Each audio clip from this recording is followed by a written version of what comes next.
Imaginez-vous à la croisée des chemins. Deux voies s'offrent à vous. L'une semble sûre, logique, celle que tout le monde s'attend à ce que vous empruntiez. L'autre est incertaine, défie votre entendement.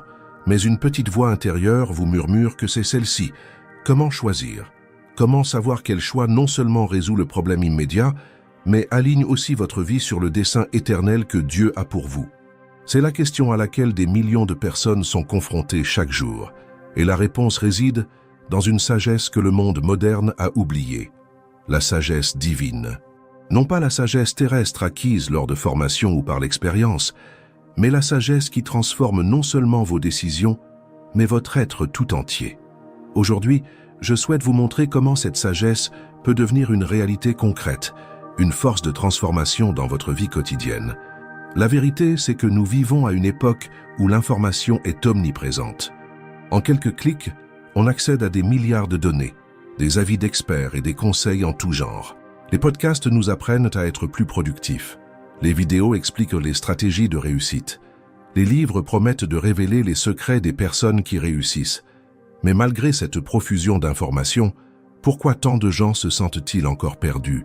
Pourquoi, malgré l'abondance de connaissances disponibles, voit-on des mariages s'effondrer, des carrières compromises, des personnes anxieuses et tourmentées?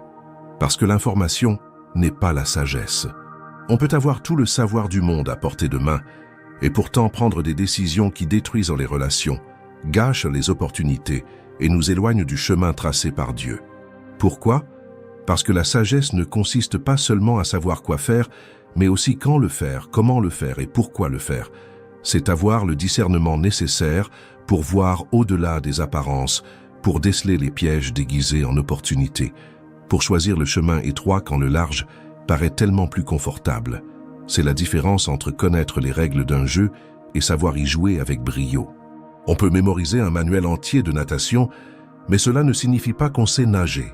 De même, on peut accumuler des connaissances sur l'art de vivre, mais sans sagesse intérieure, on ne fait que théoriser sur la vie, au lieu de la vivre pleinement. Voici le point de départ que beaucoup ignorent. La sagesse divine prend racine là où notre culture se trompe complètement. Elle prend racine dans l'humilité. Et quand je parle d'humilité, je ne parle pas de cette fausse humilité où l'on se rabaisse en public tout en se croyant secrètement plus savant que les autres. Je parle d'une humilité authentique, profonde, transformatrice. Vous connaissez ce moment où vous admettez enfin que vous ne détenez pas toutes les réponses, où vous reconnaissez que votre capacité à comprendre et à décider est limitée. C'est précisément là que la sagesse divine commence à se manifester. Les proverbes nous enseignent que la crainte de l'Éternel est le commencement de la sagesse. Il ne s'agit pas d'une peur paralysante, de cette terreur qui donne envie de fuir et de se cacher. Il s'agit d'un profond respect, de la reconnaissance que Dieu voit ce que nous ne voyons pas, sait ce que nous ignorons et a des projets qui surpassent infiniment nos meilleurs plans. C'est comme un petit enfant qui fait entièrement confiance à ses parents, car il sait qu'ils perçoivent les dangers qui lui échappent et comprennent les conséquences qui dépassent son entendement. Mais notre culture moderne nous a conditionnés à être tout le contraire de l'humilité. Dès notre plus jeune âge, on nous apprend à avoir confiance en nous, à croire que nous pouvons devenir tout ce que nous voulons si nous travaillons suffisamment dur, à ne jamais dépendre de personne. « Sois ton propre Dieu », nous dit-on. « Tu as toutes les réponses en toi », proclame-t-on. « Écoute ton cœur », conseille-t-on. Et le résultat, toute une génération d'individus arrogants, persuadés de leur propre sagesse, mais vivant dans un désespoir silencieux, prenant de mauvaises décisions et en récoltant des fruits amers. Pensez à toutes ces décisions que vous avez prises sous le coup de l'impulsion, de vos émotions du moment ou de ce qui vous semblait logique sur l'instant. Cette relation dans laquelle vous vous êtes précipité parce que l'attirance était forte, mais en ignorant tous les signaux d'alarme. Cet emploi que vous avez accepté pour un salaire alléchant, sans prendre le temps de demander à Dieu si c'était là qu'il vous appelait. Cet achat impulsif qui a vidé vos économies parce que vous le méritiez. Cette dispute que vous avez déclenchée par orgueil blessé. Combien de fois avez-vous repensé à vos décisions en vous disant « Si j'avais attendu, si j'avais consulté Dieu, si j'avais eu l'humilité de reconnaître mon besoin d'aide divine, tout aurait-il été différent ?» L'humilité nous fait passer d'une position où nous décidons uniquement selon nos impulsions à une position de dépendance envers Dieu. Et ce n'est pas une faiblesse, c'est la plus grande force qui soit. Car en s'en remettant à Dieu, on accède à une perspective éternelle, à une compréhension qui transcende les circonstances temporelles. On cesse d'être limité par notre vision à court terme, et on commence à voir avec les yeux de celui qui voit simultanément le commencement et la fin. Imaginez-vous en train de tenter de résoudre un labyrinthe gigantesque. Du sol, vous ne voyez que les murs immédiats, quelques chemins possibles, mais vous ignorez où ils mènent. Vous empruntez un chemin, vous vous retrouvez face à une impasse, vous rebroussez chemin, vous en essayez un autre, et vous passez des heures, voire des jours, à tourner en rond. Mais imaginez maintenant que vous ayez accès à une vue aérienne de l'ensemble du labyrinthe. Soudain, vous voyez non seulement où vous vous trouvez, mais aussi le chemin complet vers la sortie. Vous voyez quels chemins mènent à des impasses avant même de vous y engager. C'est ce qui se produit lorsque vous reconnaissez humblement vos limites et recherchez la sagesse divine. Vous accédez alors à son point de vue. Reconnaître ses limites ne signifie pas renoncer à réfléchir ou à agir. Cela ne signifie pas devenir passif, attendre que Dieu fasse tout en restant inerte. Cela signifie reconnaître que l'on a besoin d'une lumière qui dépasse notre propre entendement pour éclairer le chemin. Cela signifie faire une pause avant de décider et demander « Seigneur, que vois-tu que je ne vois pas? Comment veux-tu que je procède dans cette situation? Qu'est-ce qui est caché ici et qui pourrait me nuire plus tard? Quelle opportunité pourrais-je manquer en ne percevant pas l'ensemble de la situation ?» Et voici une chose absolument merveilleuse, une promesse si puissante qu'elle devrait révolutionner notre façon de vivre.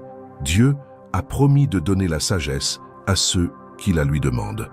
Ce n'est pas un privilège réservé aux pasteurs qui ont étudié la théologie pendant des décennies. Ce n'est pas pour les chefs spirituels qui jeûnent 40 jours. Ce n'est pas pour ceux qui ont déjà atteint un haut degré de sainteté. C'est pour vous aujourd'hui, maintenant, tel que vous êtes. L'épître de Jacques, chapitre 1, verset 5, nous le dit clairement. Si quelqu'un d'entre vous manque de sagesse, qu'il la demande à Dieu, qui donne généreusement à tous sans reproche, et elle lui sera donnée. Voyez la simplicité de cette promesse. Voyez sa générosité. Dieu ne dit pas, si tu le mérites, peut-être daignerai-je t'accorder un peu de sagesse. Il dit qu'il donne généreusement, abondamment, sans restriction. Et plus incroyable encore, sans reproche. Il ne vous reprochera pas de la lui demander. Il ne dira pas « tu devrais déjà le savoir ». Il se réjouit de vous enseigner. C'est comme un père qui aime enseigner à son fils. Quand un petit enfant demande « Papa, comment ça marche ?» Un bon père ne répond pas avec irritation. « Tu devrais le savoir, je te l'ai déjà expliqué ». Un bon père se réjouit de la curiosité de son fils et lui explique patiemment autant de fois que nécessaire. Dieu est infiniment meilleur que le meilleur père terrestre. Il veut t'enseigner. Il veut te donner la sagesse. Tu n'as pas besoin de la mériter, tu n'as pas besoin d'atteindre un haut niveau spirituel. Il te suffit de reconnaître ton besoin et de le demander. Mais voici le détail crucial que beaucoup ignorent, et c'est pourquoi tant de prières pour obtenir la sagesse restent sans réponse. Il faut demander avec foi, sans douter. Et que signifie douter dans ce contexte? Jacques explique que celui qui doute est comme une vague de la mer, ballottée par le vent. Cela signifie avoir un cœur partagé et hésitant, cherchant tantôt Dieu, tantôt ne se fiant qu'à soi-même. Cela signifie demander la sagesse tout en ayant déjà décidé de ce que l'on va faire. Permettez-moi de vous décrire une situation qui vous semblera peut-être familière. Vous êtes confronté à une décision importante, une relation, un changement de travail, un investissement financier, un déménagement. Vous priez « Seigneur, donne-moi la sagesse ». Mais pendant que vous priez, votre esprit est déjà occupé à faire des plans. Votre volonté penche déjà vers ce que vous désirez et vous espérez secrètement que Dieu ne fera que confirmer votre décision. Ce n'est pas une prière de foi, c'est une prière avec un cœur partagé. Un cœur partagé, c'est comme regarder deux miroirs à la fois en espérant n'y voir qu'une seule image. C'est impossible. On oscille entre la parole de Dieu et les désirs de notre nature humaine, entre les enseignements de la parole et les promesses du monde. Et dans cette oscillation, on perd en clarté. L'image se déforme, se brouille, se trouble. On ne peut plus discerner clairement car on tente de servir deux maîtres à la fois. Le doute ne consiste pas nécessairement à ne pas croire en l'existence de Dieu ou en sa capacité à exaucer les prières. Il est ici plus subtil et plus dangereux, C'est dire que l'on désire la guidance divine, tout en ayant un plan B prêt au cas où sa réponse ne nous conviendrait pas. C'est prier pour la sagesse tout en envisageant déjà ses propres solutions de repli. C'est avoir un pied dans le royaume de Dieu et l'autre dans le système du monde, en essayant de ménager la chèvre et le chou. Lorsque vous demandez avec une foi sincère, vous dites « Seigneur, j'ai confiance que tu me répondras. Et lorsque tu me répondras, j'obéirai, même si je ne comprends pas pleinement, même si cela remet en question ma logique, même si c'est le chemin le plus difficile. » Cet abandon total, cette soumission complète, ouvre les voies spirituelles et permet un discernement clair. C'est comme déboucher une canalisation obstruée. Soudain, l'eau coule librement. Voici un élément qui peut transformer radicalement votre façon de rechercher la guidance divine, une chose que personne ne vous a peut-être jamais enseignée. Souvent, la réponse divine ne se manifeste pas par une voix audible, ni par un message écrit dans le ciel par des nuages lumineux, ni par un signe miraculeux et indubitable qui dissipe tout doute. La réponse de Dieu se manifeste souvent par une paix profonde, une sérénité intérieure qui confirme que vous êtes sur la bonne voie. Avez-vous déjà vécu cela? Vous êtes confronté à une décision difficile. Chaque option semble avoir ses avantages et ses inconvénients.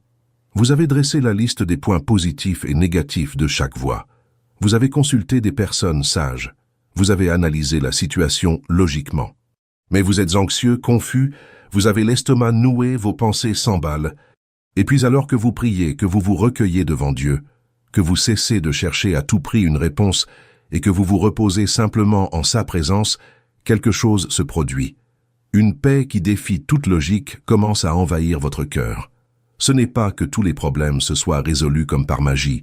Ce n'est pas que le chemin soit devenu soudainement plus facile. Ce n'est pas que vous déteniez désormais toutes les réponses. Mais il y a une certitude tranquille, une profonde sérénité qui dit « Voici le chemin. Faites-moi confiance. Je sais ce que je fais. » Cette paix est l'un des signes les plus clairs de la guidance divine, et Paul en parle dans l'Épître aux Philippiens, chapitre 4, comme de la paix qui surpasse toute intelligence, qui garde nos cœurs et nos pensées en Jésus-Christ. Ce qui est fascinant, ce qui est absolument surnaturel dans cette paix intérieure comme signe de direction, c'est qu'elle peut apparaître précisément lorsque vous choisissez une voie qui défie toute logique. Imaginez qu'une opportunité professionnelle incroyable s'offre à vous. Plus d'argent, beaucoup plus d'argent, du prestige, de la reconnaissance, une sécurité financière inédite, des avantages extraordinaires. Sur le papier, tout est parfait. Tout le monde vous dit de l'accepter. Vos parents sont ravis, vos amis sont envieux. Mais lorsque vous priez, quelque chose cloche. Vous ne ressentez pas la paix.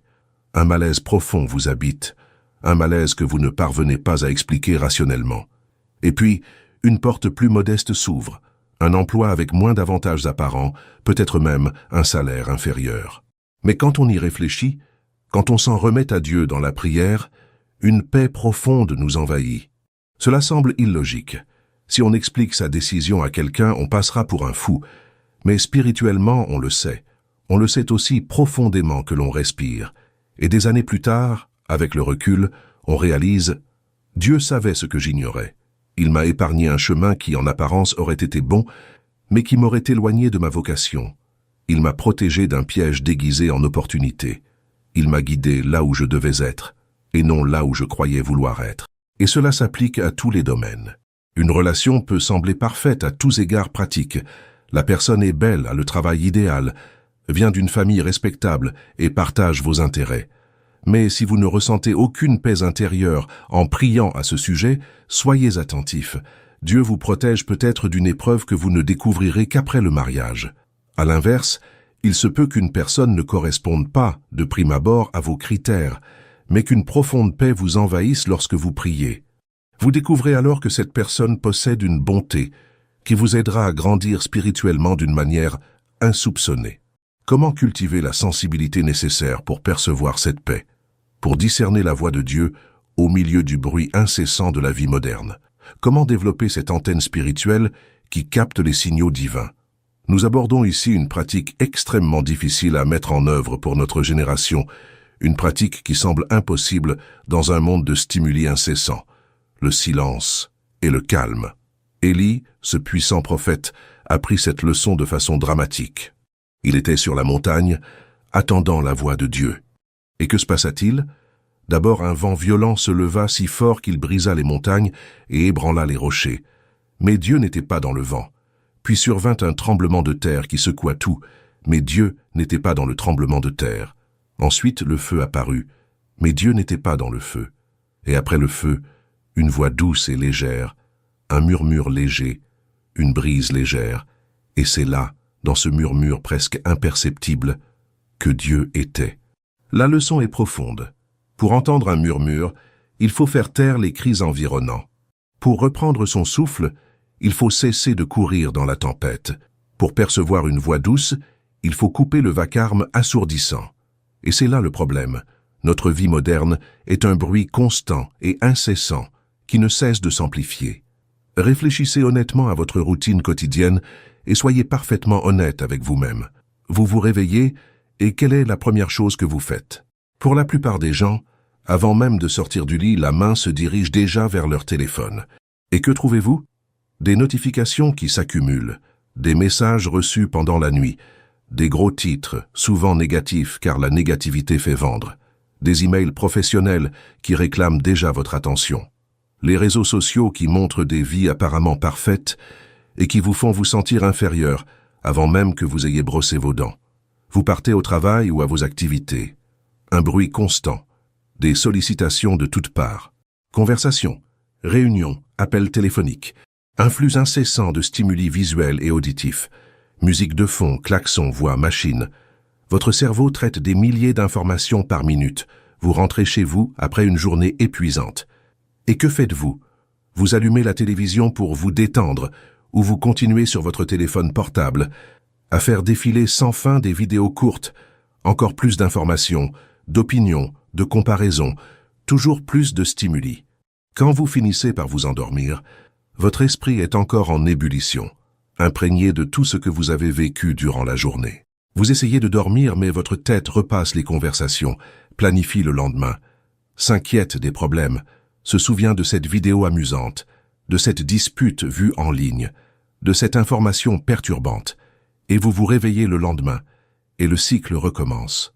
Où dans ce cycle frénétique, chaotique et incessant, trouve-t-on la place pour que Dieu se fasse entendre? Comment espérer entendre son doux murmure si vous ne faites jamais taire le bruit, littéralement jamais? Créer des espaces de silence n'est pas qu'une simple suggestion spirituelle romantique, une de ces belles choses dont parlent les pasteurs, mais que personne n'a vraiment besoin de faire. C'est une nécessité pratique, urgente et vitale pour quiconque souhaite discerner la voix de Dieu. Et ces espaces doivent être intentionnels, planifiés et farouchement protégés des intrusions du monde. Vous ne trouverez pas le temps pour cela. Vous devez le créer et en faire une priorité absolue. Cela pourrait être au réveil, avant que le monde extérieur n'envahisse votre esprit. Imaginez-vous vous réveiller un quart d'heure plus tôt. Mais au lieu de vous précipiter sur votre téléphone, vous vous asseyez dans un endroit calme, vous respirez profondément et vous vous connectez simplement à Dieu. Sans programme précis, sans liste de demandes à lui soumettre.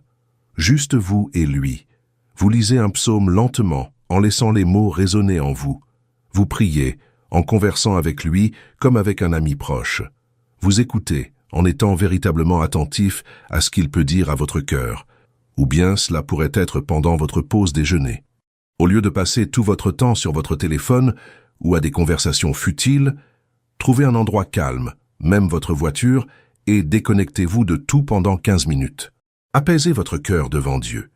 Recueillez-vous devant lui pour vivre votre journée, non pas en y repensant sans cesse, mais en lui confiant tout.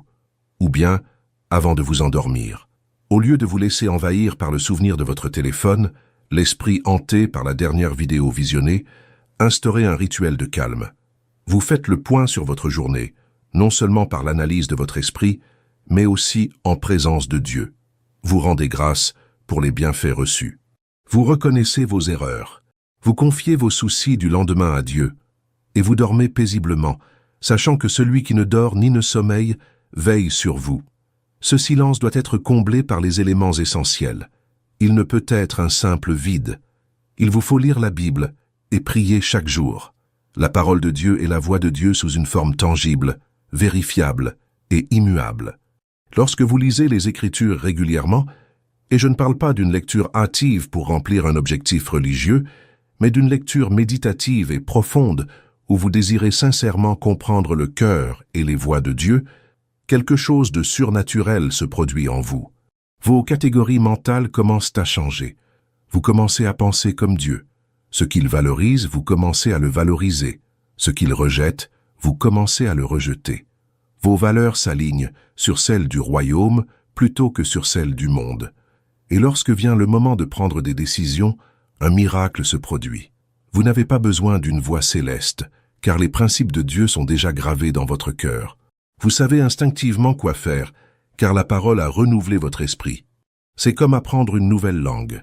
Au début, il faut traduire mentalement chaque mot, consulter le dictionnaire, réfléchir consciemment à la grammaire. Mais après des années d'immersion, on ne traduit plus. On pense simplement dans cette langue. Elle fait désormais partie de soi. De même, lorsqu'on s'imprègne régulièrement de la parole, on commence à penser naturellement selon la pensée divine. La sagesse jaillit d'elle-même, car on a été transformé par le renouvellement de son esprit. La prière quotidienne, à son tour, maintient une communication ouverte dans les deux sens. Je ne parle pas de ces prières mécaniques et répétitives que l'on récite machinalement. Seigneur, bénis ma famille, bénis ma journée, protège-moi du mal, au nom de Jésus. Amen.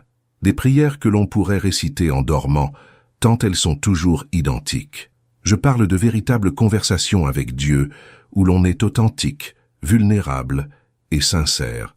Vous partagez vos doutes. Père, je ne comprends pas pourquoi cela arrive. J'ai besoin de toi pour m'aider à discerner ton action. Vous partagez vos craintes. Seigneur, j'ai peur de prendre la mauvaise décision, de décevoir ma famille, d'échouer à nouveau. Vous partagez vos joies. Dieu, merci pour ce beau moment aujourd'hui. J'y ai perçu ta bonté. Vous partagez vos décisions à prendre. Père, je suis face à un choix et je ne sais pas quoi faire. J'ai besoin de ta sagesse. Et en pratiquant cela jour après jour, semaine après semaine, mois après mois, vous développez quelque chose de précieux, une familiarité avec la présence de Dieu. Vous commencez à reconnaître quand c'est lui qui parle à votre cœur et quand il s'agit simplement de votre propre voix intérieure, de vos désirs déguisés en guidance divine, ou même de voix qui ne viennent pas de lui, mais qui cherchent à vous tromper. C'est comme bien connaître quelqu'un. Si je vous appelle en pleine nuit sans me présenter, mais que vous me connaissez depuis des années, vous reconnaîtrez immédiatement ma voix. Vous ne me confondrez pas avec quelqu'un d'autre, car vous êtes familier avec mon ton, ma façon de parler, mes expressions. De même, lorsque vous passez régulièrement du temps avec Dieu, vous développez la capacité de reconnaître sa voix, de distinguer ses impressions de vos propres constructions mentales. Nous arrivons ici à un point crucial, qui peut vous éviter bien des erreurs douloureuses et des détours coûteux. Toutes les bonnes intentions ne viennent pas de Dieu, et il ne faut pas suivre tous les conseils, même les plus bienveillants. Cela peut paraître dur ou suspect, mais c'est d'une grande sagesse. Avez-vous déjà reçu des conseils d'une personne qui, de toute évidence, voulait sincèrement votre bien, sans aucune mauvaise intention, et qui cherchait à vous aider, pour ensuite vous rendre compte, en les suivant, que vous vous égariez complètement? Cela arrive constamment car les bonnes intentions ne garantissent pas la sagesse divine. On peut vous conseiller en se basant sur des expériences personnelles, qui peuvent être totalement différentes de ce que Dieu accomplit en vous. On peut vous conseiller en se basant sur sa vision du monde, qui peut être influencée par des valeurs non bibliques. Même si la personne est chrétienne, on peut vous conseiller en se basant sur ses propres peurs, en projetant ses propres insécurités sur vous. Mais cela ne signifie pas que c'est la voie que Dieu a spécifiquement prévue pour vous. Par conséquent, chaque conseil, chaque orientation que vous recevez, d'où qu'il vienne, votre pasteur, vos parents, votre mentor, votre meilleur ami, doit être examiné à la lumière de la prière et des Écritures. Ne l'acceptez pas aveuglément, ne le rejetez pas d'emblée. Accueillez-le avec gratitude, mais soumettez-le à Dieu. Demandez-vous, cela est-il conforme à ta parole? Cela favorise-t-il ton royaume dans ma vie? Cela me rapproche-t-il de toi, ou m'en éloigne-t-il? Puis attendez la paix qui confirme ou l'inquiétude qui alerte. Voici une marque distinctive de la voix de Dieu qu'il vous est absolument essentiel de connaître et de graver dans votre cœur. La voix divine corrige sans humilier et ne contredit jamais la Bible. Dieu peut vous corriger, et il le fera régulièrement car il vous aime trop pour vous laisser dans l'erreur. Mais remarquez comment Dieu corrige dans les Écritures. Lorsque Pierre a renié Jésus 3 fois, puis que Jésus l'a rétabli, Jésus ne l'a pas humilié, ne lui a pas constamment rappelé son échec, ne l'a pas fait se sentir indigne à jamais. Jésus l'a rétabli avec amour, lui a donné un nouveau but et a réaffirmé sa vocation. La correction divine est toujours empreinte d'amour. Elle vise toujours la restauration, jamais la destruction de votre valeur en tant que personne. Dieu ne vous parlera jamais d'une manière qui vous brise le cœur, vous paralyse de honte, vous fait croire que vous êtes sans valeur et indigne de toute rédemption. Si vous entendez une voix qui vous condamne sans espoir, qui vous accable d'une culpabilité paralysante, qui vous fait croire que vous avez tout gâché au point que même Dieu ne peut vous sauver, ce n'est pas la voix de Dieu. C'est la voix de l'accusateur, l'ennemi de vos âmes. L'Épître aux Romains, chapitre 8, est on ne peut plus clair. Il n'y a donc maintenant aucune condamnation pour ceux qui sont en Jésus-Christ. Condamnation et conviction sont deux choses différentes. La condamnation vous accable et vous laisse à votre sort, vous persuadant que vous êtes un échec et que vous le serez toujours. La conviction, quant à elle, vous montre où vous avez fauté, mais vous ramène sur le droit chemin, vous offre la grâce de changer et vous assure qu'il y a de l'espoir. Dieu vous convainc de pécher pour vous en libérer, non pour vous maintenir dans une honte éternelle. Quant à la contradiction avec la Bible, c'est absolu, non négociable, sans exception. Si quelqu'un vous donne une révélation, un conseil spirituel, une prophétie, ou même une interprétation de rêve qui contredit clairement les Écritures, vous pouvez être absolument certain, sans l'ombre d'un doute, que cela ne vient pas de Dieu. Dieu ne se contredit pas. Il ne vous donnera jamais de directives personnelles qui contredisent sa parole écrite. Sa parole est la norme immuable, l'étalon auquel tout doit être comparé. Si quelqu'un vous dit « Dieu m'a montré que vous devriez divorcer et épouser cette personne au travail », alors qu'il n'y a aucun fondement biblique à ce divorce, cela ne vient pas de Dieu, aussi spirituel que puisse paraître cette personne. Si quelqu'un vous dit « Dieu vous a révélé que vous devriez conclure cet accord malhonnête, car vous ferez le bonheur de nombreuses personnes grâce à l'argent gagné », cela ne vient pas de Dieu, car il ne bénit pas la malhonnêteté. La Bible est votre protection contre la tromperie spirituelle. Ainsi, vous développez cette sage pratique du discernement. Quelqu'un vous suggère une voie qui semble prometteuse, vous ne répondez pas impulsivement par oui ou par non. Vous dites « Merci, je vais prier à ce sujet ». Et vous le faites sincèrement. Vous ne vous contentez pas d'une prière rapide, vous cherchez véritablement la volonté de Dieu. Vous ouvrez la Bible et voyez s'il existe des principes applicables à cette situation précise. Vous attendez la paix qui confirme ou le malaise qui alerte. Et avec le temps, avec la pratique, vous devenez plus sage, plus apte à distinguer ce qui vient de Dieu de ce qui n'est qu'une opinion humaine, aussi bien intentionnée soit-elle. Mais voici un point crucial que vous devez comprendre. Il ne s'agit pas d'une démarche ponctuelle, comme un vaccin spirituel qui vous protège à jamais.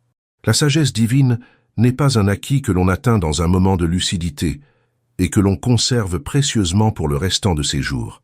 Elle doit être entretenue, constamment nourrie, par une communion continue avec Dieu. Jésus a dit une vérité fondamentale dans l'Évangile de Jean, chapitre 15, « Demeurez en moi, et je demeurerai en vous ». De même que le sarment ne peut porter de fruits de lui-même, s'il ne demeure attaché à la vigne, de même vous ne le pouvez pas non plus si vous ne demeurez en moi.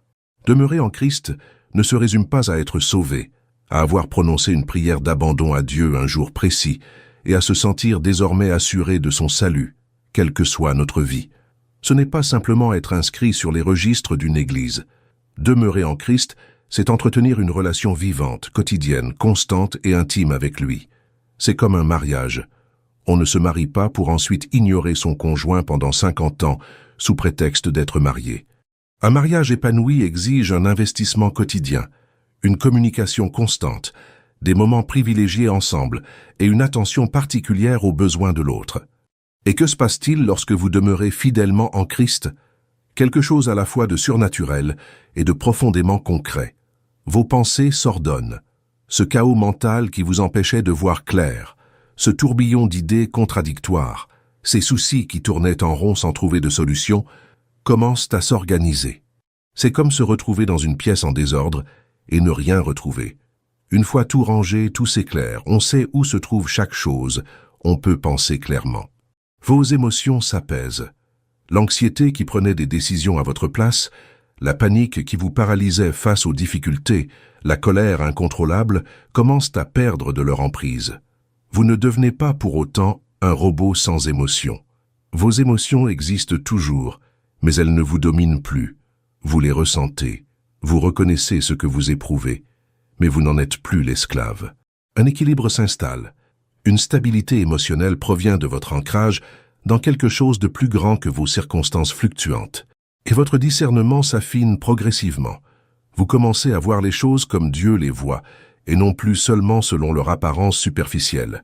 Vous commencez à valoriser ce qu'il valorise, le caractère plutôt que la réputation, l'éternité plutôt que la temporalité, l'obéissance plutôt que la réussite matérielle. Et vous commencez naturellement à éviter ce qu'il veut que vous évitiez, non pas parce que quelqu'un vous surveille, mais parce que vos affections ont changé. Vous ne désirez plus certaines choses, car vous avez compris qu'il existe quelque chose d'infiniment meilleur. Comment demeurer en Christ de manière concrète et tangible au quotidien? Grâce à 3 piliers essentiels et complémentaires, la prière, la parole et l'obéissance. La prière maintient le dialogue ouvert, le canal par lequel vous vous adressez à Dieu et par lequel il vous répond. La parole renouvelle votre esprit, transformant votre façon de penser, de percevoir et d'interpréter la réalité.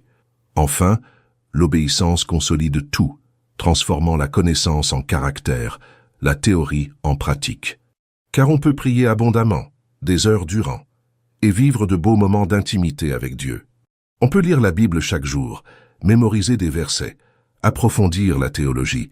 Mais si l'on n'obéit pas à ce que Dieu nous révèle, si l'on entend ses enseignements sans les mettre en pratique, on ne demeure pas véritablement en lui. On accumule simplement des connaissances spirituelles qui ne se traduisent pas par une transformation de vie. Jacques est catégorique à ce sujet. Celui qui entend la parole mais ne la met pas en pratique est comme quelqu'un qui se regarde dans un miroir, voit exactement à quoi il ressemble, puis s'en va et oublie aussitôt son apparence. À quoi bon se regarder dans un miroir si l'on n'agit pas en fonction de ce que l'on a vu? De même, à quoi bon connaître la vérité si l'on ne la laisse pas transformer sa vie? L'obéissance n'est pas une perfection impossible. Il ne s'agit pas de ne jamais échouer, de ne jamais trébucher, de ne jamais faire d'erreur. L'obéissance, c'est la volonté constante de rectifier son chemin lorsque Dieu nous indique une autre direction que celle que nous suivions, même si cela nous coûte, même si c'est douloureux, même si cela nous paraît absurde sur le moment. C'est dire oui à Dieu même lorsque notre cœur crie non, en ayant confiance qu'il sait ce que nous ignorons. Maintenant, toute cette sagesse que nous explorons ensemble doit passer des concepts abstraits à la réalité concrète de votre quotidien.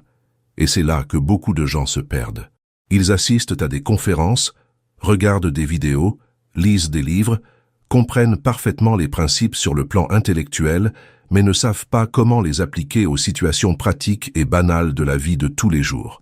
Alors, rendons cela extrêmement pratique, tangible et immédiatement applicable. La sagesse divine se manifeste dans 4 domaines principaux de votre vie, et si vous y portez une attention particulière, vous percevrez et mesurerez la transformation qui s'opère. Premier domaine, vos paroles, votre façon de parler, ce que vous choisissez de dire et ce que vous choisissez de taire. Le livre des Proverbes regorge d'enseignements sur l'immense pouvoir de la langue. Les mots peuvent construire ou détruire, guérir des blessures profondes ou rouvrir des plaies incurables, rapprocher les gens ou creuser des fossés infranchissables. Une personne sage sait édifier par ses paroles. Cela signifie choisir consciemment d'utiliser sa voix pour encourager autrui. Lorsqu'une personne est découragée, elle lui insuffle de l'espoir, lui rappelle les promesses de Dieu et évoque ses propres réussites. Lorsqu'une personne se trompe, elle dit la vérité mais toujours avec amour, jamais avec une cruauté déguisée en honnêteté. Son but n'est pas de prouver qu'elle a raison, ni de rabaisser l'autre, mais de l'aider à y voir plus clair. Elle apporte l'espoir même dans les situations difficiles, sans nier la réalité des problèmes, mais en témoignant d'un Dieu plus grand que les difficultés. Mais aussi, et c'est absolument crucial mais rarement enseigné, une personne sage sait se taire, elle sait quand le silence est plus éloquent que 1000 mots, elle sait quand parler ne fera qu'empirer les choses. Les proverbes nous apprennent que même un fou, lorsqu'il se tait, est considéré comme sage. Combien de disputes dévastatrices auraient pu être complètement évitées si vous étiez simplement resté silencieux à ce moment critique? Combien de relations seraient encore saines et épanouies si, dans ce moment de colère, vous n'aviez pas prononcé cette phrase blessante que vous ne pouvez plus retirer? La sagesse nous enseigne que tous les combats ne nécessitent pas de paroles. Il n'est pas nécessaire de répondre à chaque offense. Il n'est pas nécessaire de corriger chaque acte d'ignorance. Il y a un temps pour parler et un temps pour se taire, et savoir discerner le bon moment pour le mauvais dans chaque situation est une marque de maturité spirituelle. Ce n'est ni de la lâcheté, ni de la faiblesse, ni de la soumission. C'est la sagesse de reconnaître que certaines joutes verbales ne valent pas le coût relationnel qu'elles engendrent. En substance, lorsque vous êtes sur le point de dire quelque chose sous le coup de l'émotion, ce moment où la colère, la blessure, l'offense vous assaillent et où les mots vous brûlent les lèvres, prêts à exploser, la sagesse divine intervient et murmure « Attends, réfléchis. Ce que tu t'apprêtes à dire te fortifie-t-il ou te détruit-il? Te rapproche-t-il ou t'éloigne-t-il? Résout-il les problèmes ou les complique-t-il? Reflète-t-il le caractère du Christ ou ne fait-il qu'exprimer ta propre souffrance? Est-il nécessaire de le dire maintenant sur ce ton ou peux-tu attendre, te calmer et ensuite parler d'une manière bien plus appropriée? Apprenez à vous poser cette question essentielle avant de parler. Est-ce vrai, nécessaire et bienveillant?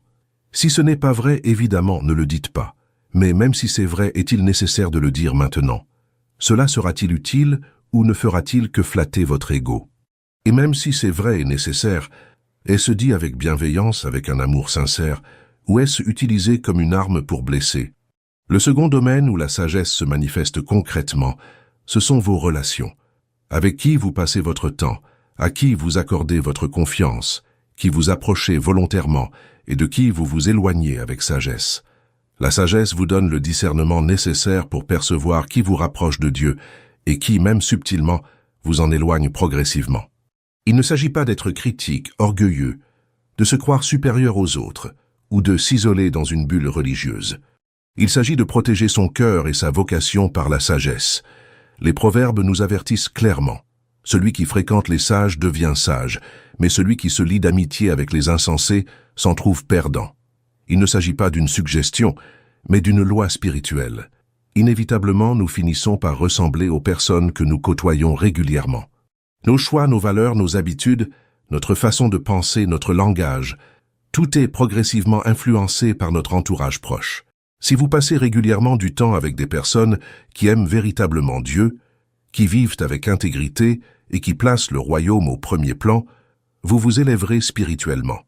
Mais si votre entourage est composé de personnes qui font constamment des compromis avec leurs valeurs, qui vivent d'une manière qui contredit leurs propres principes, qui sont émotionnellement toxiques, manipulatrices, qui vous incitent à faire des choix que vous savez mauvais, vous serez entraîné vers le bas, quelle que soit votre force spirituelle.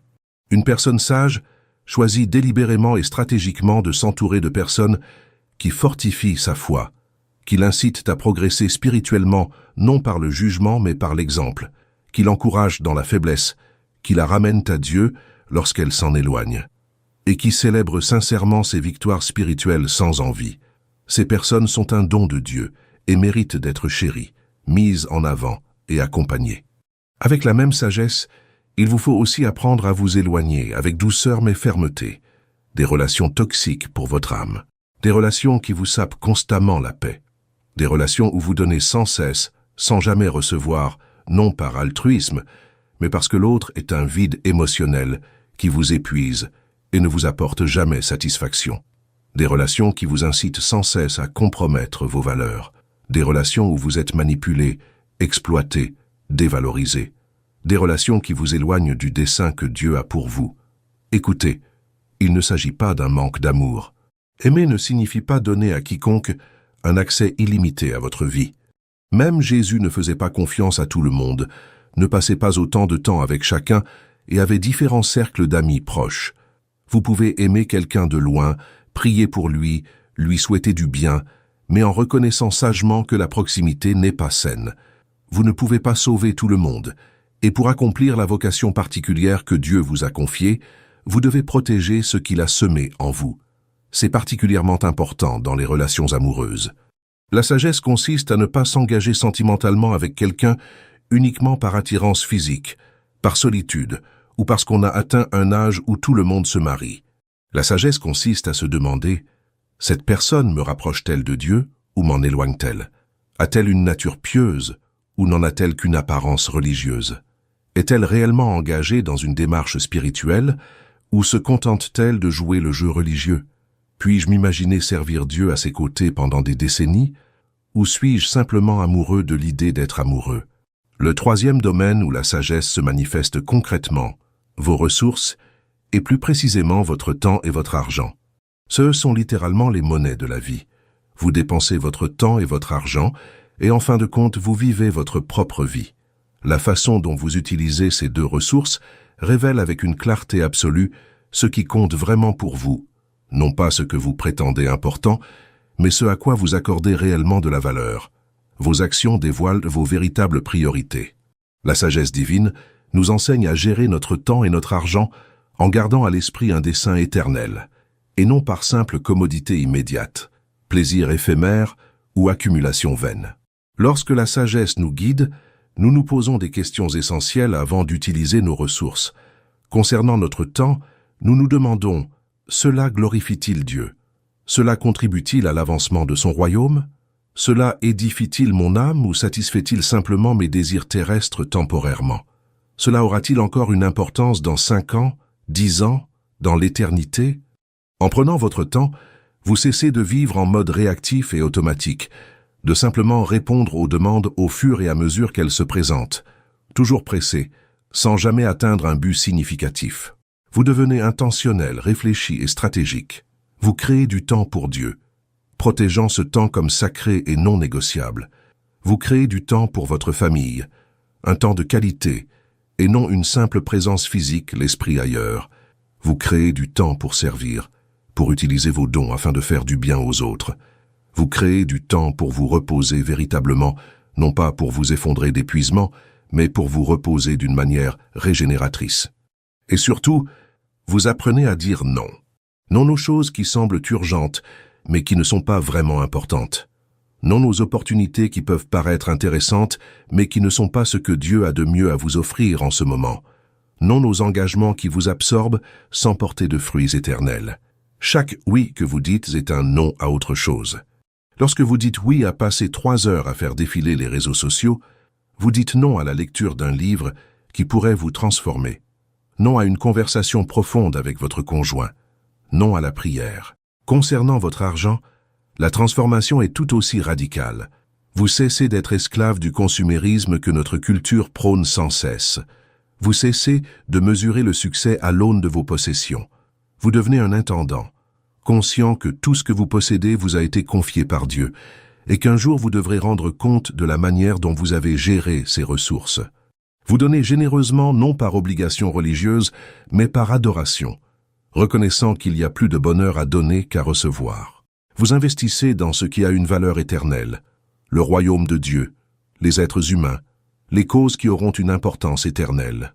Et vous utilisez vos ressources pour être une bénédiction pour autrui, et non pour accumuler toujours plus de biens pour vous-même, vivant dans un luxe toujours croissant, tout en ignorant les besoins qui vous entourent. Quatrième domaine, vos émotions, votre façon de réagir aux événements. Voici une distinction fondamentale que les personnes sages maîtrisent et qui peut transformer leur vie. Elles répondent, elles ne réagissent pas. Il est essentiel de comprendre cette différence. Réagir est automatique, instinctif, impulsif, entièrement guidé par vos émotions du moment. Quelqu'un vous offense et vous réagissez instantanément en attaquant, en disant des choses terribles que vous regretterez plus tard. Une mauvaise nouvelle arrive et vous paniquez, vous vous effondrez. Une opportunité se présente et vous la saisissez impulsivement sans réfléchir aux conséquences. Quelqu'un vous critique et vous réagissez sur la défensive en vous justifiant, en contre-attaquant. Réagir est tout autre chose. C'est créer intentionnellement cet espace sacré entre ce qui se passe et notre réaction. C'est faire une pause, c'est respirer, c'est sortir du pilotage automatique, c'est créer ce moment où l'on peut demander « Seigneur, comment veux-tu que je gère cela ? Qu'est-ce qui reflèterait ton caractère dans cette situation? Qu'est-ce qui serait sage ici? et pas seulement satisfaisant sur le plan émotionnel. Il s'agit de laisser le Saint-Esprit guider vos émotions au lieu de laisser vos émotions dicter vos actions. Et attention, cela ne signifie pas refouler vos sentiments, ravaler vos émotions, faire comme si de rien n'était. Vous ne devenez pas un robot émotionnel. Cela signifie ne pas être esclave de vos émotions. Cela signifie que vous pouvez ressentir une colère intense et pourtant choisir de ne pas proférer ces paroles blessantes que vous avez envie de crier. Vous pouvez éprouver une peur profonde et pourtant choisir de faire confiance à Dieu et de lui obéir. Vous pouvez ressentir une tristesse accablante et pourtant choisir de l'adorer, de proclamer sa bonté même à travers vos larmes. Si vous appliquez la sagesse avec constance et discernement à ces 4 domaines, les mots, les relations, les ressources et les émotions, votre vie se transformera de manière insoupçonnée. Mais voici un point essentiel que vous devez profondément comprendre et graver dans votre cœur. La sagesse divine s'exerce selon un calendrier rarement, voire jamais, le nôtre. Et c'est là que beaucoup, peut-être même la plupart, passent à côté des plus grandes et des plus extraordinaires bénédictions de Dieu, car ils sont impatients, car ils ne supportent pas l'incertitude, car ils ont besoin d'une solution immédiate. La sagesse nous enseigne à ne pas précipiter les décisions importantes, à ne pas forcer les portes que Dieu n'a pas encore ouvertes, à ne pas devancer Dieu en essayant de forcer ce qu'il est le seul à orchestrer en son temps. Avez-vous déjà ressenti cette pression intérieure presque insupportable? Je dois décider maintenant, je dois agir immédiatement, je ne peux pas attendre un jour de plus. L'occasion va passer, je suis à la traîne, tout le monde avance sauf moi. Souvent, peut-être même la plupart du temps, cette pression ne vient pas de Dieu. Elle provient de l'anxiété, de la peur paralysante de rater des occasions, du besoin désespéré de résultats concrets, d'une comparaison toxique avec les autres. Et lorsque l'on prend des décisions importantes sous la pression, sous le coup de la panique ou du désespoir, il est rare, voire très rare, qu'elles soient sages. Ce sont des décisions que l'on regrettera plus tard. Pourquoi ne pas avoir attendu? Pourquoi ne pas s'être accordé plus de temps pour y voir plus clair?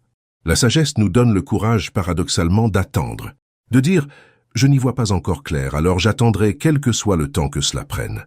Il ne s'agit pas de passivité, mais d'une confiance active et délibérée. C'est avoir la ferme conviction qu'au moment opportun, le moment de Dieu, toujours parfait, il ouvrira le bon chemin, éclaircissant ce qui est encore nébuleux. Et le silence de Dieu, lorsque vous implorez sa direction et qu'il semble ne pas répondre, ne signifie pas son absence, ni son abandon, ni que vos prières restent sans réponse. Souvent, Dieu garde un silence stratégique, car il vous prépare à quelque chose que vous n'êtes pas encore prêt à recevoir. Il forge le caractère dont vous aurez besoin pour la suite. Il vous enseigne une véritable dépendance, et non une dépendance théorique. Il purifie votre cœur des mauvaises motivations, de l'orgueil caché et des idolâtries subtiles. Il orchestre des circonstances invisibles, déplace des éléments dont vous n'avez pas conscience. Et lorsque le moment opportun arrive, au moment parfait choisi par Dieu, tout s'agence avec une telle perfection, une telle harmonie, que vous n'auriez jamais pu le planifier ou le manipuler par vous-même. Mais si vous aviez agi précipitamment, si vous aviez forcé une porte prématurément, vous auriez manqué le meilleur que Dieu avait préparé. Les décisions sages privilégient le sens à la hâte. Elles consistent à se demander, est-ce en accord avec le plan de Dieu pour ma vie à long terme, ou est-ce simplement une solution de facilité qui répond à un besoin immédiat mais engendre de plus grands problèmes par la suite? Vous vous demandez peut-être légitimement, comment savoir si je progresse réellement en sagesse? Comment puis-je concrètement identifier les fruits de cette sagesse dans ma vie? Car parler théoriquement de sagesse, étudier des concepts, comprendre des principes, c'est une chose. La voir se manifester concrètement, mesurer de réels progrès, c'en est une autre. Et la bonne nouvelle, l'extraordinaire nouvelle, c'est que la sagesse divine produit des fruits visibles, identifiables et spécifiques que vous pouvez et devriez observer dans votre propre vie. Le premier fruit incontestable, la paix au milieu des épreuves.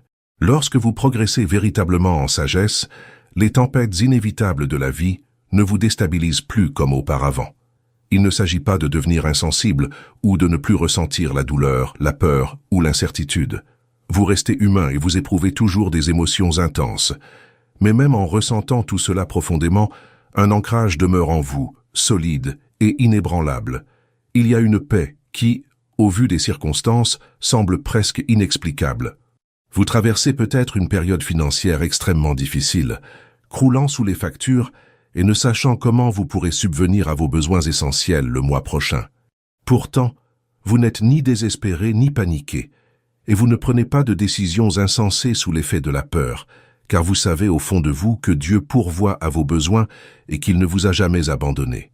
Vous êtes peut-être confronté à une grave crise de santé, à des diagnostics inquiétants et à des traitements douloureux, mais vous ne sombrez pas dans le désespoir existentiel, car votre espoir ne repose pas uniquement sur ce corps éphémère. Votre identité ne se résume pas à la santé. La paix au milieu des épreuves est surnaturelle, inexplicable pour ceux qui l'aperçoivent de l'extérieur. Objectivement, les circonstances n'ont pas changé, les problèmes persistent, les difficultés sont bien réelles. Mais intérieurement, vous êtes différent car votre confiance en Dieu est plus profonde que votre crainte des circonstances adverses. Il ne s'agit pas de nier la réalité, mais de percevoir une réalité qui transcende les circonstances temporelles. Deuxième fruit, la clarté même face à des résultats inattendus ou indésirables. Vous savez quand quelque chose ne se déroule pas comme prévu, comme vous l'aviez espéré, comme vous l'aviez recherché, et qu'au lieu de vous effondrer émotionnellement ou de vous laisser envahir par le ressentiment, vous parvenez à voir au-delà de la déception immédiate. Vous perdez cet emploi que vous considériez essentiel, celui autour duquel vous construisiez votre identité, mais vous comprenez vite que Dieu vous a sauvé d'un environnement qui vous rongeait l'âme, vous volait votre paix, vous éloignait de votre famille. Cette relation dans laquelle vous aviez tant investi se termine douloureusement. Mais avec le temps, vous voyez clairement que Dieu vous protégeait de ce qui n'était pas ce qu'il y avait de mieux pour vous, de ce qui vous aurait éloigné de votre vocation.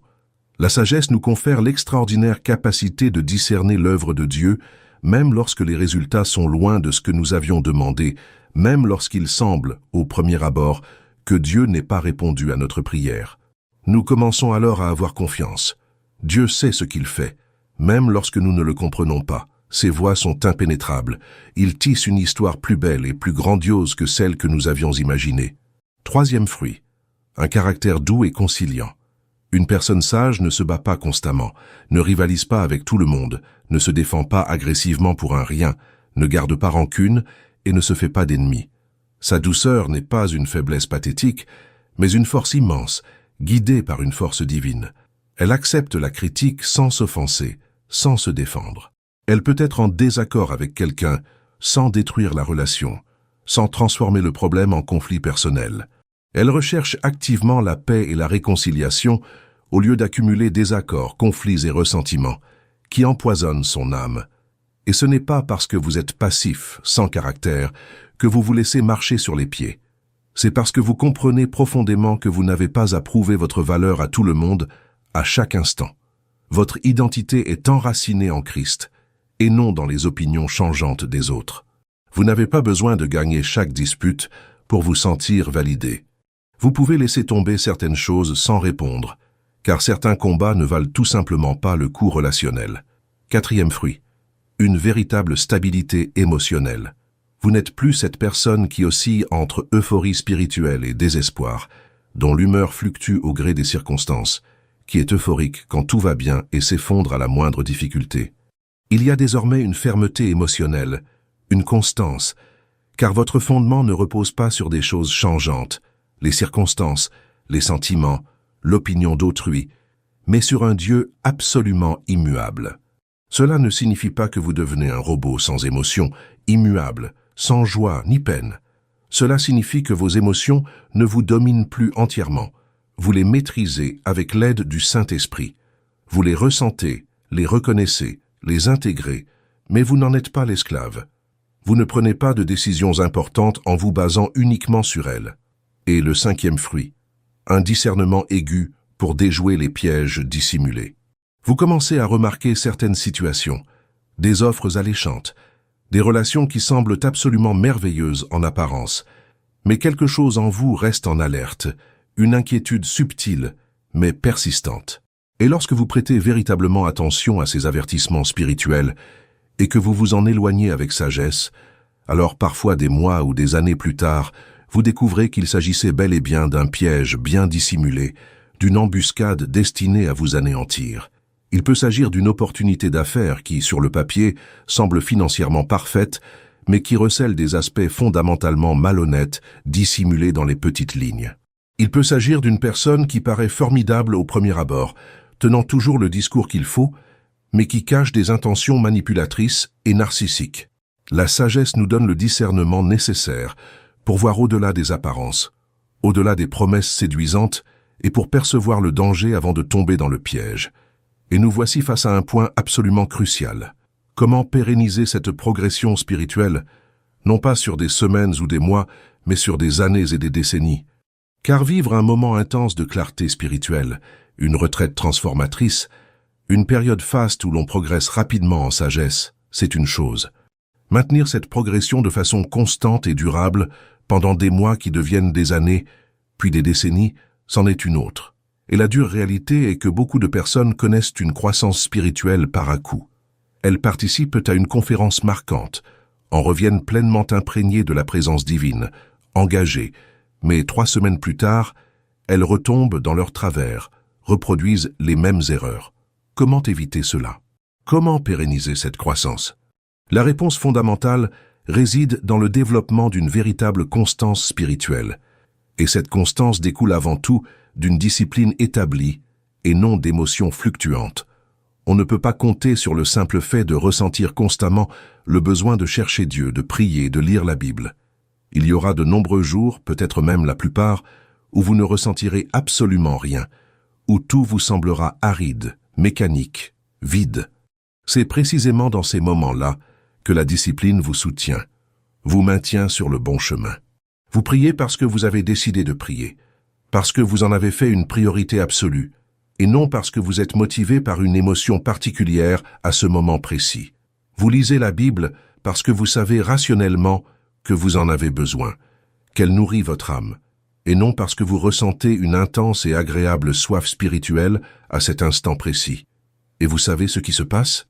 Si vous restez fidèlement et régulièrement dans votre prière, même lorsque vous ne ressentez rien, les émotions finissent par revenir, mais plus mûres, plus profondes, moins dépendantes de sensations agréables passagères, plus enracinées dans un engagement solide. Un autre élément absolument essentiel pour cultiver la sagesse au fil du temps, l'humilité, qui entretient un cœur toujours ouvert à l'apprentissage. On n'atteint jamais un stade où l'on croit tout savoir, où l'on n'a plus besoin d'apprendre, où l'on est à l'abri de toute correction, où l'on se croit au-dessus de toute instruction. En réalité, plus on progresse en sagesse, plus on prend conscience de l'immensité du chemin qui nous reste à parcourir, des limites de notre compréhension. Et cette prise de conscience croissante nous maintient humbles, ouverts et réceptifs à l'apprentissage, même auprès des plus jeunes, face aux situations inattendues, aux corrections divines qui se manifestent de la manière la plus improbable. Un cœur véritablement ouvert à l'apprentissage ne s'offusque pas d'une correction légitime, ne se met pas sur la défensive et ne riposte pas. Il se réjouit de la correction car il comprend qu'elle est une expression d'amour. Les proverbes nous enseignent « Celui qui aime la discipline aime la connaissance, mais celui qui hait la réprimande est insensé. Dieu discipline, corrige et reprend ceux qu'il aime car il veut les voir grandir, prospérer et réaliser leur plein potentiel. » En conservant cette humble attitude d'apprenant éternel, on continue de progresser indéfiniment. Mais dès qu'on pense avoir atteint le sommet, en savoir déjà assez, n'avoir plus besoin de personne pour apprendre ou corriger, on cesse immédiatement de progresser. Pire encore, on régresse rapidement, car la sagesse n'est pas figée. Soit on avance constamment, soit on régresse inévitablement. La vigilance est absolument essentielle pour un maintien durable. La Bible nous avertit à maintes reprises avec insistance. Soyez sobres et vigilants, car l'adversaire, le diable, rôde comme un lion rugissant, cherchant qui dévorer. La vigilance implique de surveiller attentivement ce que l'on laisse entrer dans son esprit, le contenu que l'on consomme, les habitudes que l'on cultive délibérément ou que l'on laisse se développer par négligence, les petites concessions au péché qui semblent inoffensives. Car il est rare qu'une personne connaisse une chute spirituelle du jour au lendemain, une chute brutale. Le déclin spirituel est toujours, invariablement, un processus graduel, presque imperceptible au début. Il commence par de petits compromis que l'on rationalise. Ce n'est pas si grave. C'est juste pour cette fois. Tout le monde le fait. Personne ne le saura. Je le mérite bien après tout ce que j'ai enduré. Et chaque petit compromis, chaque petite concession affaiblit imperceptiblement notre discernement, émousse progressivement notre sensibilité spirituelle, jusqu'à ce que l'on fasse des choses qui, il y a des mois ou des années, nous scandalisaient, nous horrifiaient, nous faisaient juger ceux qui les faisaient. C'est pourquoi une vigilance constante est si cruciale.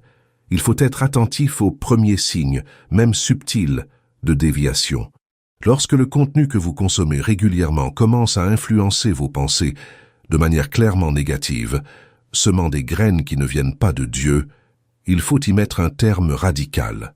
Lorsque cette habitude, qui semblait totalement inoffensive, commence à occuper plus d'espace, de temps, d'énergie et d'affection qu'elle ne le devrait, vous dominant insidieusement, vous l'éliminez. Il ne faut pas attendre d'être au plus bas pour réagir. Il faut agir avec détermination dès les premiers signes de déviation. Et il ne s'agit pas de paranoïa spirituelle, ni de légalisme étouffant. Il s'agit de sagesse pratique appliquée. Je vais maintenant partager avec vous un élément essentiel qui pourrait manquer à votre cheminement spirituel. Et c'est le moment idéal pour agir. Si ce contenu vous a plu, si vous ressentez le besoin de grandir en sagesse et en discernement, si ces vérités vous touchent, laissez un j'aime dès maintenant. N'y pensez pas seulement, faites-le maintenant. Et si vous n'êtes pas encore abonné à cette chaîne, abonnez-vous sans tarder, car nous avons encore beaucoup à explorer ensemble sur la manière de vivre une vie qui plaise véritablement à Dieu, qui accomplisse le but pour lequel vous avez été créés. Ne manquez pas les prochains enseignements qui peuvent transformer radicalement des aspects de votre vie qui vous posent encore problème. Un autre élément fondamental pour cultiver la sagesse au fil du temps est une authentique communauté de foi. Vous n'avez absolument pas été créé pour cheminer seul spirituellement, isolé et indépendant. L'Épître aux Hébreux nous exhorte explicitement à ne pas négliger nos réunions, comme certains en ont l'habitude, mais à nous encourager mutuellement, et d'autant plus que le jour approche. Il ne s'agit pas simplement d'aller physiquement à l'église le dimanche, de s'asseoir sur un banc, de chanter quelques cantiques, d'écouter un sermon, et de repartir sans parler à personne. Il s'agit d'être véritablement intégré, enraciné dans une communauté de personnes qui partagent la même foi profonde, qui peuvent vous encourager puissamment lorsque vous êtes faible et que vous doutez, vous corriger avec amour lorsque vous vous égarez, célébrer sincèrement vos victoires sans envie, pleurer sincèrement vos épreuves sans vaine platitude religieuse. Une véritable communauté de foi est un don précieux de Dieu. Là, nul besoin de feindre constamment que tout va bien quand on souffre intérieurement.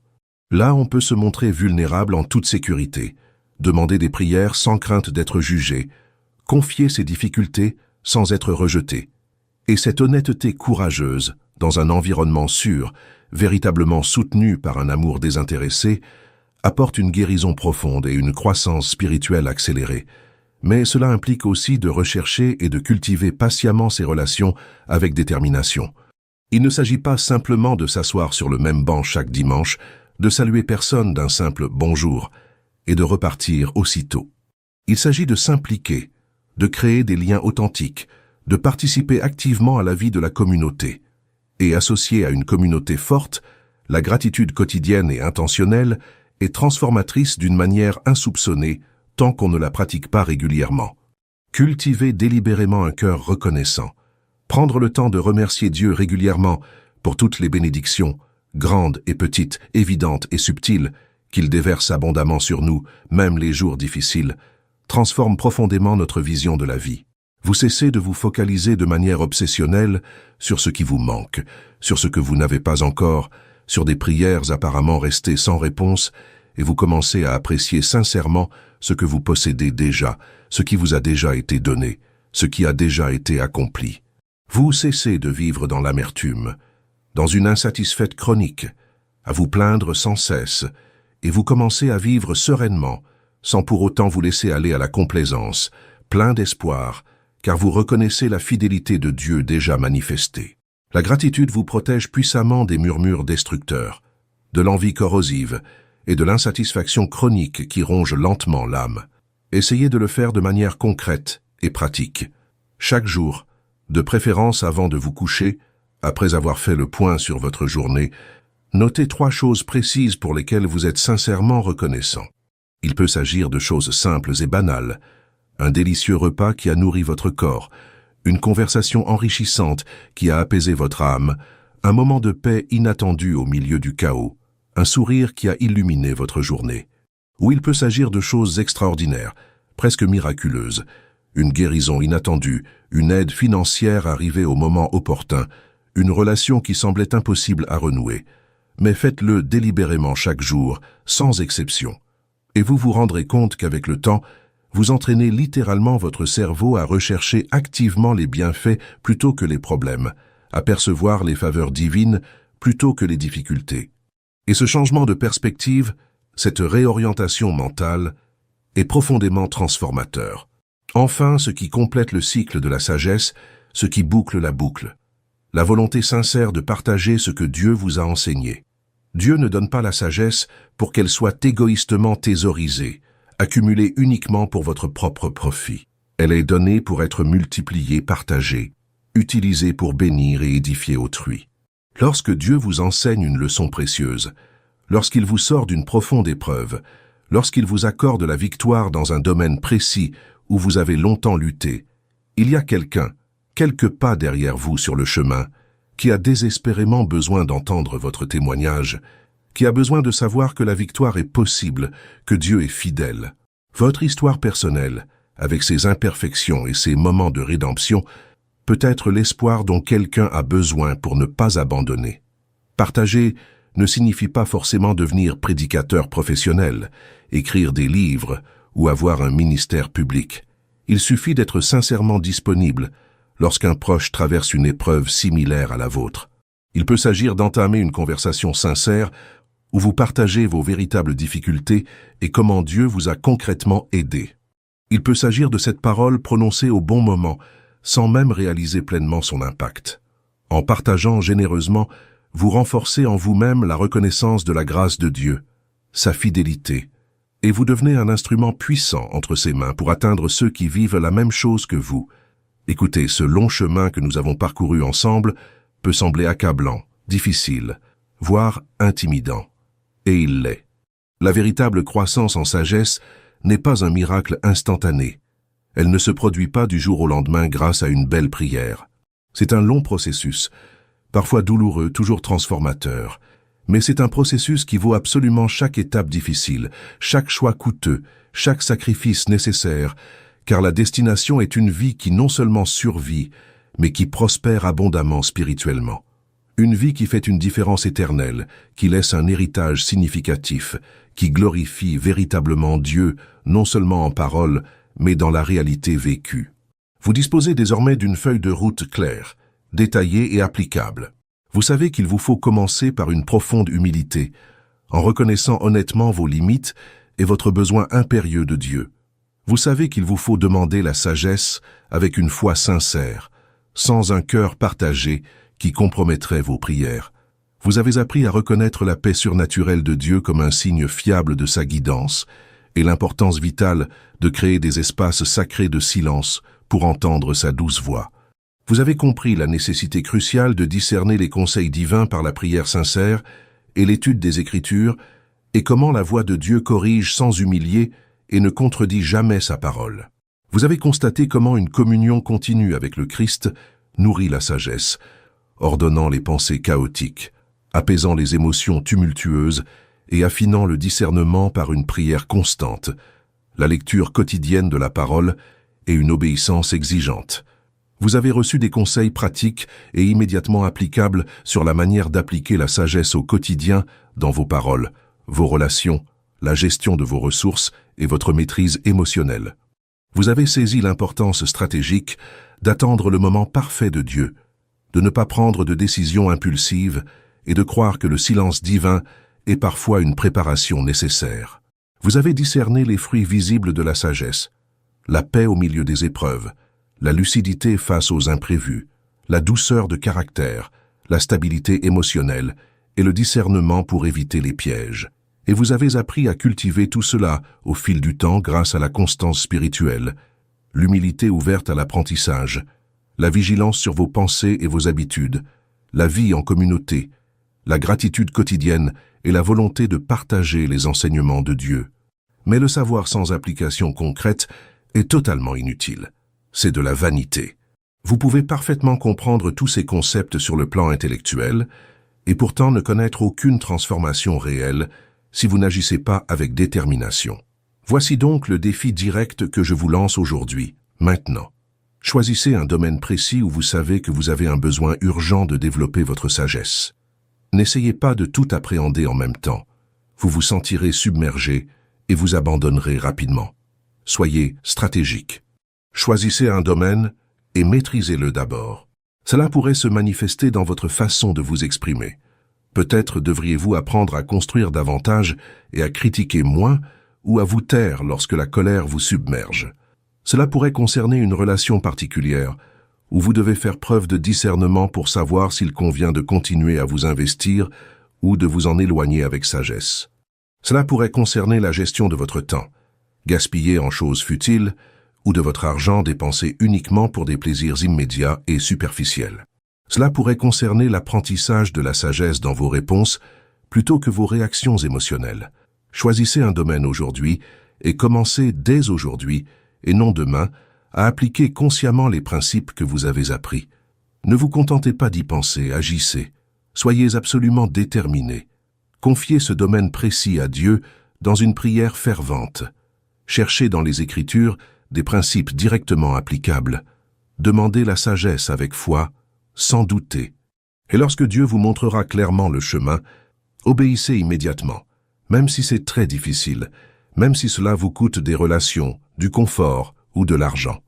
Et à mesure que vous voyez Dieu à l'œuvre dans ce domaine, et que vous en ressentez personnellement les fruits de la sagesse, étendez progressivement cette action à un autre domaine.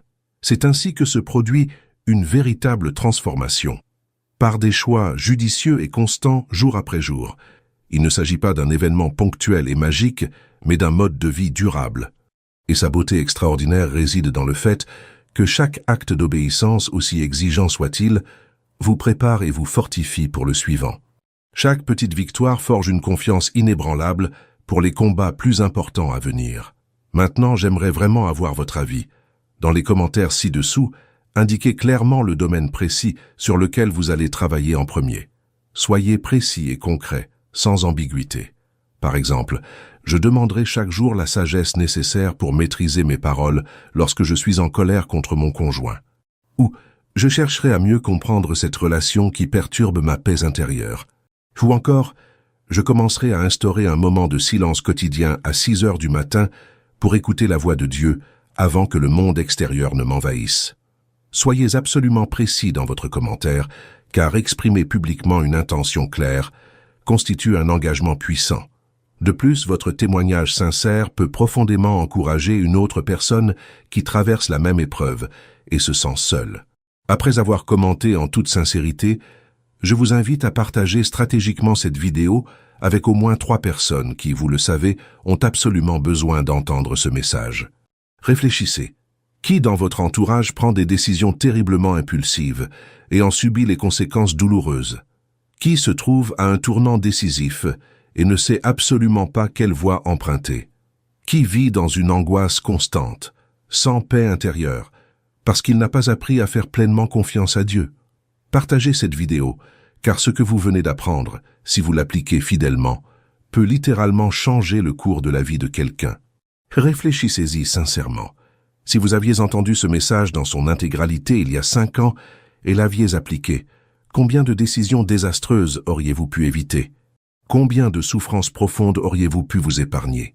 Combien de grâces extraordinaires auriez-vous pu mieux apprécier? Aujourd'hui, vous avez l'occasion unique d'être l'instrument de Dieu pour épargner à quelqu'un ce que vous avez douloureusement vécu, ou pour amener quelqu'un à découvrir rapidement ce que vous commencez à peine à vivre. C'est un amour concret et tangible. C'est être le sel de la terre qui préserve et la lumière qui illumine un monde obscur. Vous savez, il y a quelque chose qui me touche profondément, qui émeut mon cœur d'une manière inexplicable, quand je pense à la sagesse divine accessible. C'est le fait extraordinaire, presque incroyable, que le Dieu de l'univers entier, le Créateur de toutes choses, celui qui connaît véritablement le passé, le présent et l'avenir simultanément, non seulement veut, mais prend un réel plaisir à partager sa sagesse infinie avec vous. Avec vous précisément.